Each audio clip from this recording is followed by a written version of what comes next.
Hello everyone, I'm Jimson Lee for SpeedEndurance.com and welcome to Speed Endurance TV.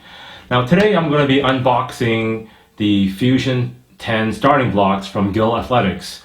But first, before we do that, I want to show you my tried and tested starting blocks that I bought from Gill Athletics about 17 years ago.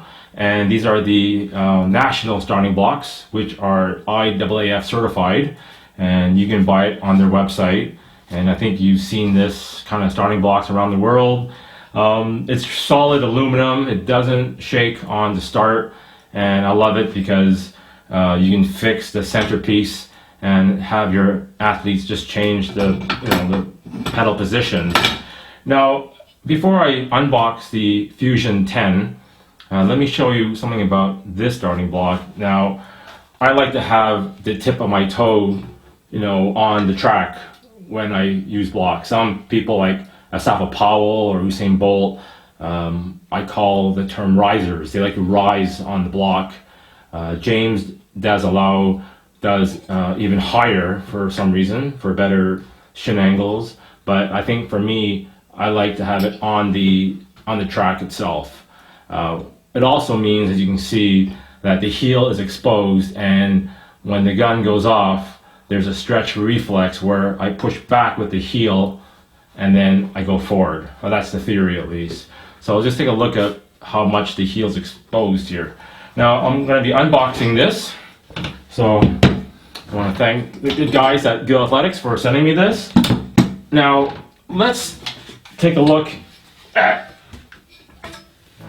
the box. It's, again, the pedals are here.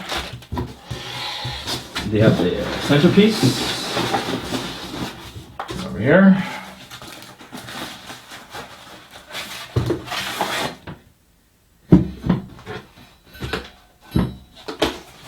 And last but not least, we have the third piece here.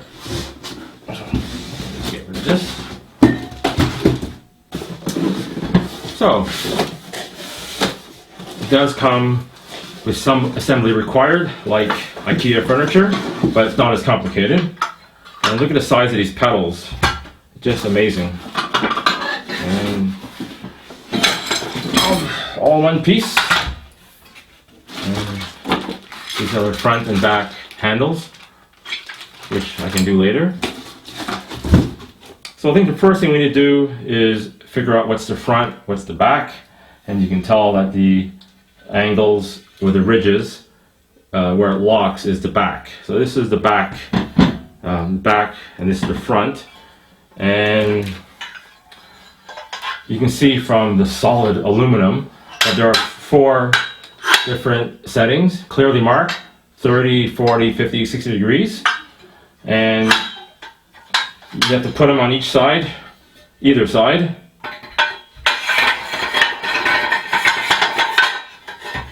Pretty solid here, and then the other one is the same.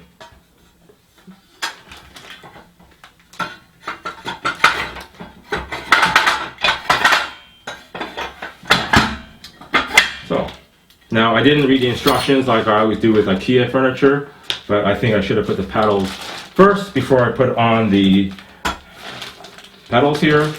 But let's just take a look here and you'll see size difference of these pads. And these are easily replaceable. You can easily buy them and get different ones if they get worn off. They come in different colors. Now I chose blue because blue is my favorite color. No, red, no, blue. Okay, and it's quite flexible, pretty good. Now, let me take a look at the national starting block and look at the size difference. I mean, we got huge differences in size. So, and if you look at your spike, when I put this in here, which I can just snap in, it's easy to do, right? There's 2 pegs here. There we go. And look at that. So, with my tip of my spikes touching the ground, that heel is solid. Now, this is a Fusion 10, and it's actually 10.5 inches high. So, I mean, this is Olympic level starting blocks. Not as as good as the Omega one for $5,000, which you can't buy anyway. But if you want to emulate and copy, Diamond League meats, world-class meats, these are the kind of starting blocks you need. And also the width. Now the width of the national ones are quite small or narrow compared to this one. So, depending on your start, whether you start with narrow feet or wide feet, you can really get a good variance between the two here. And I think the next video I will bring these to the track and put them in action. Let me just quickly finish it up here. Shows you how easy it is to put up. I won't do the handles because that's pretty straightforward. But you just put the pegs here, 3, 3, 2, and 3. And here. There we go. 1, 2, and 3. That's it. And then this is 30 degrees. The front pedal is 30 degrees. 40, 50, and 60. Now, personally, I like the front block, the lowest possible setting, which is 30, maybe 40 in this case. You'll just have to practice a bit. And the rear block higher than the front. So if this is 30, that's 40. This is 40, that can be 50. Again, you have to play with it, but there's plenty of room for any size foot, any size spike.